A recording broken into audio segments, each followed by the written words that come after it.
మంది భాషా నిపుణుల సాయంతో ఆ గ్రహంలోని వారు మాట్లాడే నావీ భాషకు సంబంధించిన లిపిని సృష్టించారు. ఇక అవతార్ 1 కోసం పెట్టిన బడ్జెట్ $237 మిలియన్, అంటే సుమారు 2,000 కోట్ల రూపాయలు. అంటే మన బాహుబలికి వచ్చిన కలెక్షన్లు అవతార్ 1 తీసేందుకు వారు పెట్టిన బడ్జెట్ అన్నమాట. ఇక 2,000 రూపాయలతో తీసిన అవతార్ రిలీజ్ అయ్యాక సాధించిన కలెక్షన్లు దాదాపుగా 23,000 కోట్ల రూపాయలు. ప్రపంచవ్యాప్తంగా ఇప్పటికీ అవతార్ కలెక్షన్లను కొట్టిన సినిమానే లేదు. మధ్యలో అవెంజర్స్ ఎండ్ గేమ్ పోటీకి వచ్చినట్లు కనిపించిన అవతార్ రిలీజ్ కావడంతో తిరిగి సింహాసనాన్ని కైవసం చేసుకుంది. బాక్సాఫీస్ రికార్డులతో పాటు అవార్డులు కూడా రావడం ఏ సినిమాకైనా కష్టమే, కానీ కెమెరాన్ మాత్రమే ఈ రెండింటిని సాధించగలడు.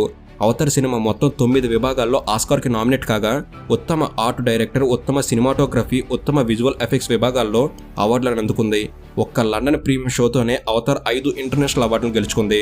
ఇక 13 ఏళ్ల తర్వాత కానీ అవతార్ 2 సినిమా వచ్చింది. ఇప్పుడు అవతార్ 2కి పెట్టిన బడ్జెట్ $250 మిలియన్, అంటే 3,000 కోట్ల రూపాయలు. కానీ ఇప్పుడు అవతార్